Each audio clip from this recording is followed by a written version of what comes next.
Okay, boys, for the sake of the YouTube world, I am going to be talking today about my Ripperino in the Gauntlet. All right, level 97 champion. Everything was going great. Toxic Rain, very poggers, you know. A difficult initial 3 days, but then things started popping off. All I had to get was one more Exalted Orb for my bow, and would have been totally easy peasy good to go. I'm going to play it once here, and then we can analyze what the heck actually transpired, so that hopefully in the future you guys aren't going to be running into these issues, as I've seen the Reddit thread and there were a lot of people very confused saying what you should and shouldn't do in this situation. I'll try and go over all of the little things. You can see I'm fighting a 10-way Maven's Crucible.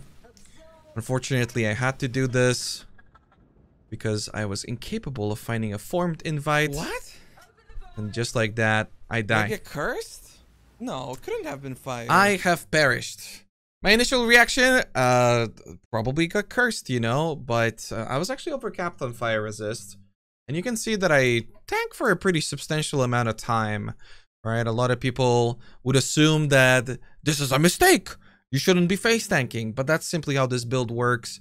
It doesn't run into these sort of problems generally, as it is incredibly tanky. This character, just to flesh it out a little bit, I guess, has almost 7k life, has about 50,000 armor, has about, I think, 37,000 evasion is what it had, 100% chance to suppress 55% of the damage, and obviously a gigantic Molten Shell, a gigantic Vo Molten Shell, a Defiance banner.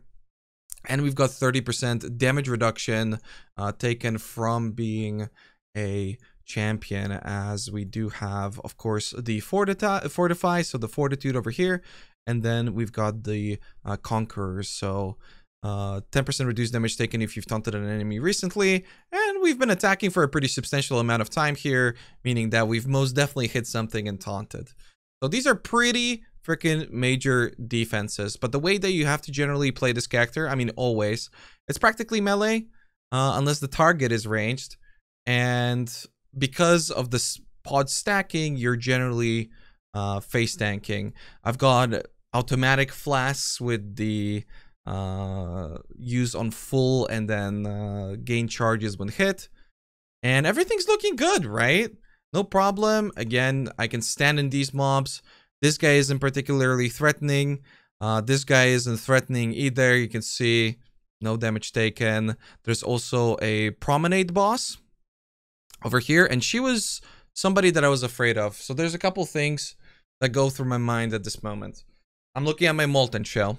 Because, you know, due to the fact that you don't have to move around, you can really pay attention to everything, despite GGG's awful UI where you've got your buffs here, your HP here, you've got your abilities here that have cooldowns, so you have to peek over there.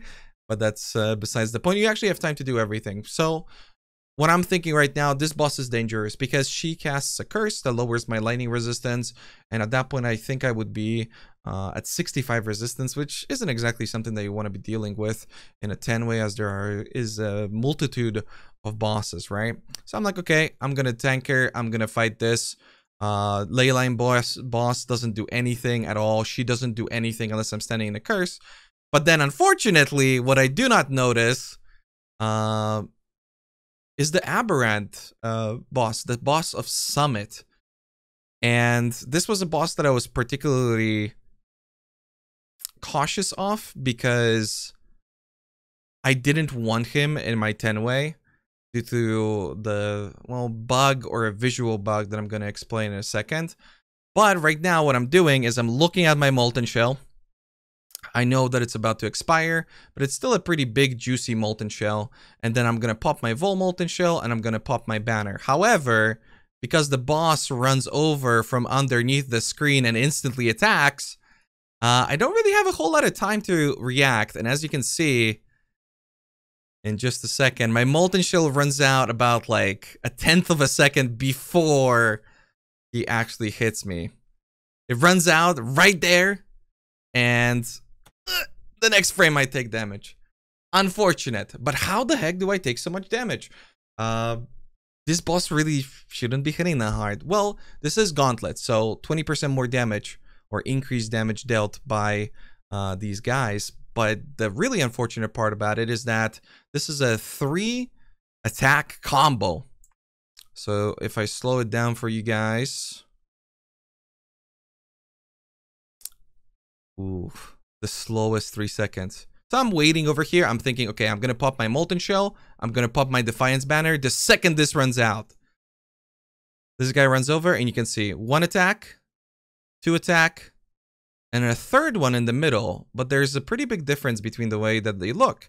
This one is not ground targeted. And all of these attacks, normally, I believe that it's called a combo attack on PoEDB for him. And it's pure fire damage, which is extra unfortunate, I guess. But it is a pure fire spell. And you can see that this attack fans out. And that is because it's a regular fireball that is... Yeah, it's a regular fireball. So this one fans out normally, and this means that it cannot AoE overlap or shotgun, as everybody knows it except GGG. However, normally all of these attacks are a single projectile, which unfortunately, in our case, means that the projectiles that Aberrant is releasing, Aberrath, I keep calling it Aberrant, I don't know why. There's actually 5 of them. I mean, it was a long explanation for a short summary, but there's 5 of them. They are ground targeted, and when the increased AoE looks like they're not hitting me, but they're hitting me, and they're overlapping really freaking nicely. So maybe we can even catch it. It shoots a little bit to the side, but this is actually the way that it targets. And this, despite looking like a singular projectile, these are 5 projectiles that, because of being ground targeted, will AoE overlap and will absolutely kill you. There's a bunch of different bugs with the gauntlet, with 4 extra projectiles. Most notably, this one, which isn't really a bug at all. It's more like a visual issue, but then also Arakali's under the platform slam that she does.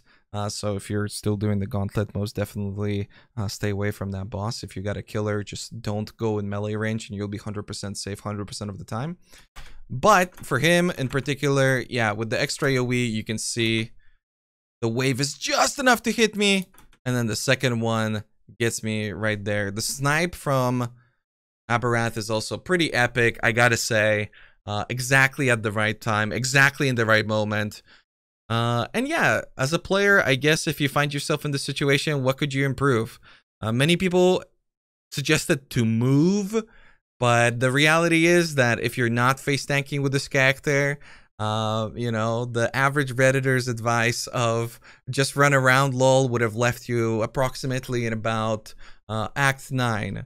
But if you want to listen to somebody who actually played this character until level 97, face tanking is the way to play it. Face tanking is the way to go. You have plenty of time to pay attention to your cooldowns. And I unfortunately made the mistake of having that tiny little gap between my Molten Shell and my banner that Aberrath sneaked into and sniped me with as he performs his attack. Boom, right there and runs out, and it ends up being pretty brutal.